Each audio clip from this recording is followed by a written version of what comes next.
శ్రీరామ జయం శ్రీరామ జయం శ్రీరామ జయం శ్రీరామ జయం శ్రీరామ జయం. శ్రీరామ జయం.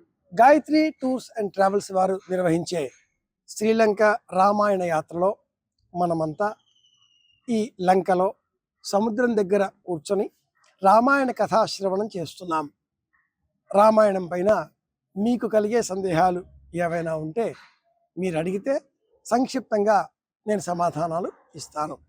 గాయత్రి టూర్స్ అండ్ ట్రావెల్స్ వారి యాత్ర అంటే ఆధ్యాత్మికత, విజ్ఞానం, వినోదం, ఆనందం అన్నీ అందించే యాత్ర. అందులోనూ రామాయణం అంటే తెలుగువారికి ఆ రాముడు ఆరాధ్య దైవం.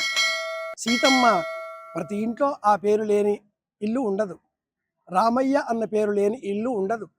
కనుక మనమంతా శ్రీరామ రక్ష సర్వ జగద్రక్ష అంటూ లోకానికి శాంతి కలగాలి అనే సంకల్పంతో రామాయణ కథాశ్రవణం ప్రశ్న సమాధానం అన్న రూపంలో చేద్దాం. అసలు మనకు రామాయణాన్ని ఎవరు చెప్పారు? రామాయణాన్ని లవకుశులు గానం చేస్తే అందరూ విన్నారు. గానం చేస్తున్న ఆ లవకుశులకు అందరూ వారి వారి శక్తి కొలది కమండలం, యజ్ఞోపవీతం, జింక చర్మం, సమిధలు ఇలాంటివి ఇచ్చారు. కుశలవులు గానం చేస్తే ఆ రామాయణం మనకు లభించింది. కనుక జాతికి జానపదులు ప్రాణం వంటివారు. పాట కథను బతికిస్తుంది. కాబట్టి మొదటిసారిగా మనకు రామాయణం ఎలా తెలిసింది? వాల్మీకి మహర్షి రాసి కుశలవులకు నేర్పించాడు. కుశలవులు గానం చేస్తే మనమంతా విన్నాం. ఇది సమాధానం. రామాయణానికి సీత చరిత్ర ఉందనేది ఎంతవరకు నిజం? రామాయణానికి రామాయణం అన్న పేరు కాకుండా సీతా చరిత్రము, పౌలస్త్య వధ అన్న 2 పేర్లు ఉన్నాయి. శ్రీరామాయణం, బాలకాండ 4వ సర్గ. దానిలో ఈ రామాయణాన్ని ఎలా పిలవాలి అని చెబుతూ పౌలస్త్య వధమిత్యేవ సీతాయాశ్చరితం మహత్ అని మహర్షి వాల్మీకి చెప్పి ఉన్నాడు.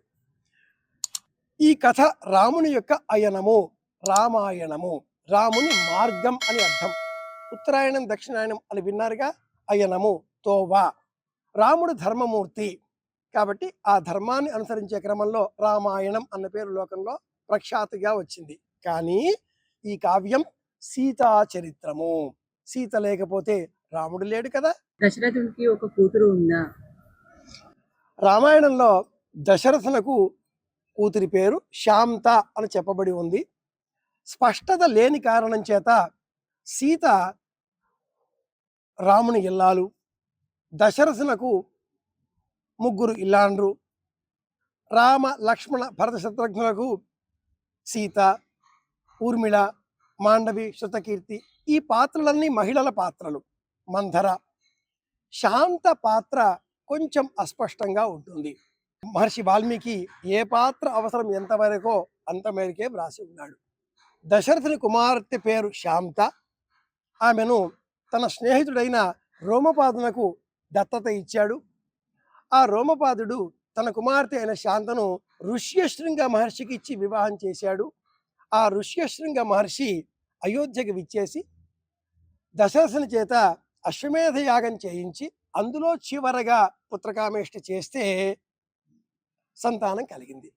శాంత దశరథుని కుమార్తె అన్న విషయంలో తర్వాతి కాలపు వ్యాఖ్యాతలు గోవిందరాజు తదితర మహానుభావులు శాంత దశరథ కుమార్తె అని స్పష్టం చేసి ఉన్నారు.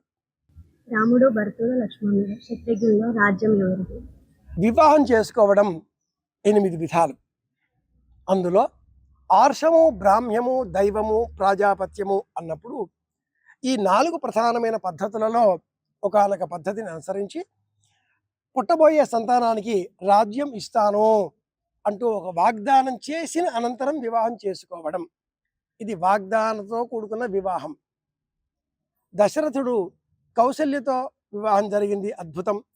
సుమిత్రుడితో వివాహం జరిగింది, అద్భుతం. కానీ కైక వివాహం చేసుకునే సమయంలో మీకు కలిగే కుమారుడికి సంతానానికి రాజ్యం ఇస్తాను అని వాగ్దానం చేశాడు. ఆ కారణం చేత ఈ రాజ్యం భరతుడిదే. కానీ ముందుగా పుట్టాడు రాముడు. ఒక్కరోజు కొద్ది గంటలు మాత్రమే.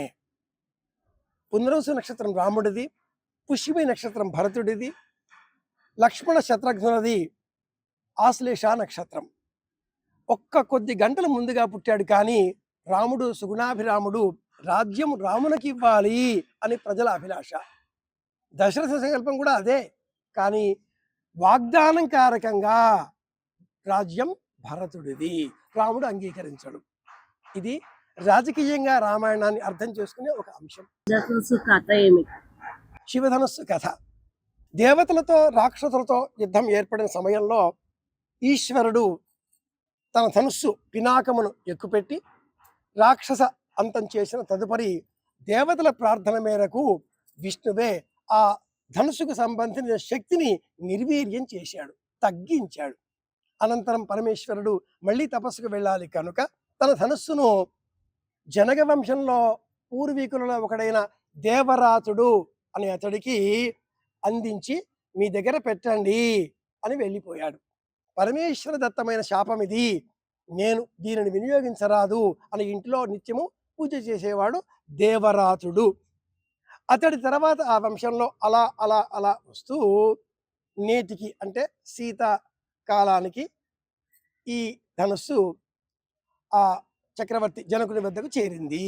ఇలా చెప్పాలి. శివధనస్సు విరవడం సీతా స్వయంవరమా? శివధనస్సు విరవడం స్వయంవరం కాదు.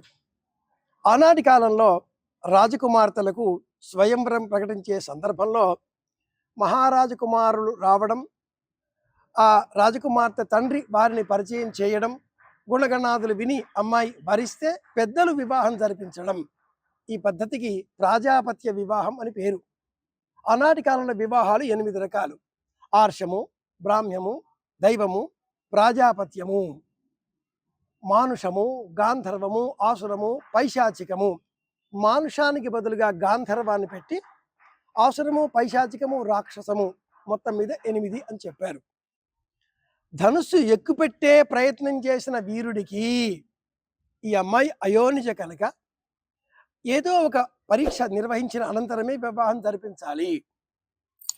అనేకులు వచ్చేవారు, ప్రయత్నం చేసేవారు, వెళ్ళిపోయేవారు. ఆ కథ రామాయణంలో చెప్పబడలేదు.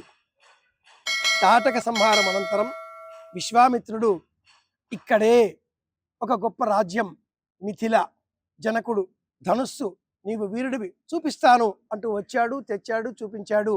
ఆ కారణం చేత ఆ విల్లును చూచి ఎక్కుపెట్టే ప్రయత్నం చేసిన రాముడు దాన్ని ఇలా వంచి నారి బిగించే సమయంలో ఆ విల్లు విరిగిపోయింది. అంతగా ఉన్న ఆ విల్లుని ఇలా వంచాడే, అది రాముడి శక్తి. ఆ పరాక్రమం చూసిన జనకుడు ఇస్తాను అని చెప్పగా, ఈ మాట నాకు తెలియదు, మీరు చెప్పలేదు, ఈ విశేషాలు ఏమైనా ఉంటే మా నాన్నగారితో మాట్లాడాలి. అది రాముడి వ్యక్తిత్వం. ఇది సంగతి.